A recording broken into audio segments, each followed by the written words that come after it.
ఓం శ్రీ గురుభ్యో నమ. ఈ రోజున చాలా ఆకాశంలో ఉండే నక్షత్రాలని చూస్తే ఎంత పెద్దగా కనపడుతుందో అంతకంటే గొప్పదైనటువంటి ఒక మహామంత్ర విద్య సనాతన భారతీయుల ఋషి పరంపరది తెలియచేస్తున్నాను. దీనిని ఏక జ్ఞాన బ్రహ్మ విద్యా మంత్రం అంటారు. ఏక జ్ఞాన బ్రహ్మ విద్యా మంత్రం నెట్లోకి వెళ్ళి చెక్ చేసుకోండి. ఇది ఎక్కడ ఉంటుందండి? మీరు చెప్పింది ఎలా నమ్మాలండి?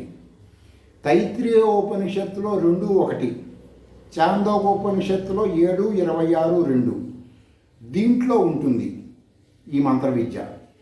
ఈ మంత్ర విద్య తెలుసుకోవటం వలన ఏం జరుగుతుందంటే ఒక ఫిజికల్గా అనంతమైన కెమికల్స్, రసాయనికల్ బాడీలో జరిగే జ్ఞానాలు ఈ మంత్ర సిద్ధి పొందితే తెలుస్తాయి. ఈ మంత్రం గురించి చెప్పాలంటే మీకు కొన్ని విషయాలు చెబుతాను. ఎవరైనా సంధ్యావందనం త్రికాలం చేయని వైదిక వృత్తుల్లో ఉన్నవాళ్ళు, శిఖాబంధన మంత్ర జ్ఞానం లేనివాళ్ళు, వాళ్ళకి శిఖాబంధనం చేస్తే పిట్యూర్ గ్రంథి యాక్టివేషన్ అయ్యి నాభి కింద ఉన్నటువంటి జ్ఞానం హార్మోన్స్ రిలీజ్ అవ్వవు, తక్కువ సత్వగుణంతో ఉంటాడు. ఈ త్రికాల సంధ్యావందనం చేసినా కూడా ఈ యొక్క నాభి కింద ఉన్నటువంటి హార్మోన్స్ కంట్రోల్లో ఉంటుంది. పొరపాటును కూడా ఆధ్యాత్మికమైన వేషంలో ఉన్నప్పుడు వాటి ఫీలింగ్స్ రావు.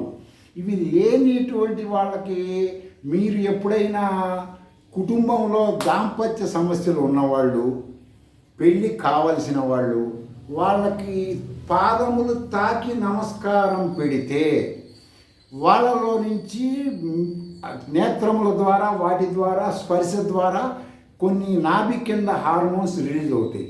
దానివలన ఉభయభ్రష్టత్వం జరిగే అవకాశం ఉంటుంది. ఈనాడు కొన్ని చోట్ల ఆధ్యాత్మిక వృత్తుల్లో ఉన్న వాళ్ళు చేస్తున్న కొన్ని వింత వికృత వేద విరుద్ధమైన క్రియల వలన ఎంత చండాలంగా ఉంటుందో మీరు చూసుకోండి, తెలుసుకోండి.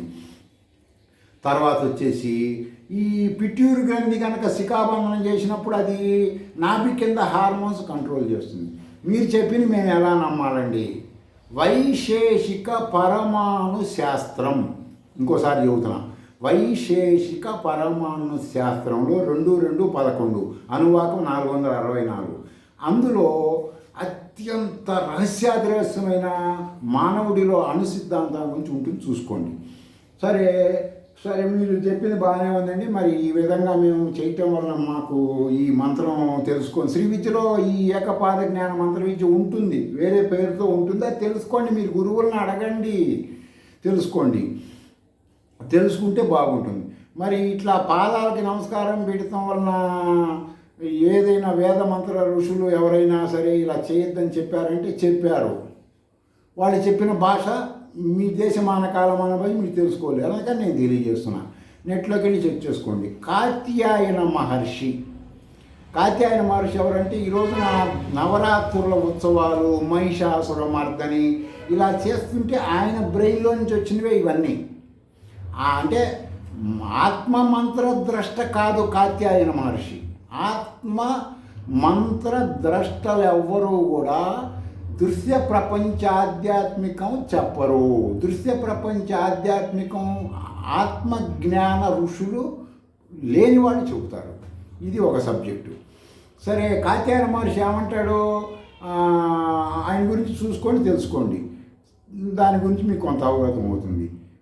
ఈ మంత్రం శ్రీ విద్యలో మంత్రం చేయటం వలన, ఇలా నమస్కారాలు మేము పెట్టకుండా ఉండటం వలన మాకు లాభాలు ఏంటంటే, వాళ్ళకి మీరు ఈ సంధ్యావందనం చేయని వాళ్ళు, శిఖాబంధనం చేయని వాళ్ళు, ఇలాంటి వేద జ్ఞానం లేని వాళ్ళకి పెట్టడం వలన మీ వర్క్ మైండ్ వైరస్ కరెక్ట్గా ఉండదు. వర్క్ మైండ్ వైరస్ మీ చేతుల్లోకి రావాలంటే శృతులు చెప్పిన, సైన్స్ చెప్పిన జ్ఞానం ఆధ్యాత్మికం ఆచరించాలి.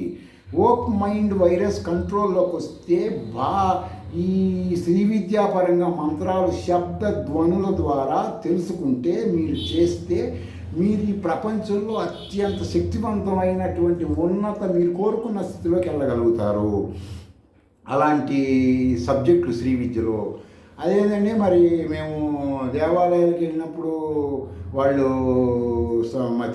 శాస్త్రంలో యోగ రత్నావళి ఉపనిషత్తు ఏం చెప్తుందంటే, చిటికిన వేలు గోరుతో కూడా వేరే వ్యక్తిని తాకద్దు శ్రీ విద్యా ఉపాసనా పరులు అంటుంది. ఎందుకనంటే మీలో ఉన్న ఆ ఎనర్జీ, కంటికి కనపడినటువంటి ఆ నానో టెక్నాలజీ అంటారు కదా, అంత సూక్ష్మంగా ఆ శృతులు చెప్పినది మీరు శబ్దధ్వనులు మీ బాడీలోకి తెచ్చుకుంటున్నారు.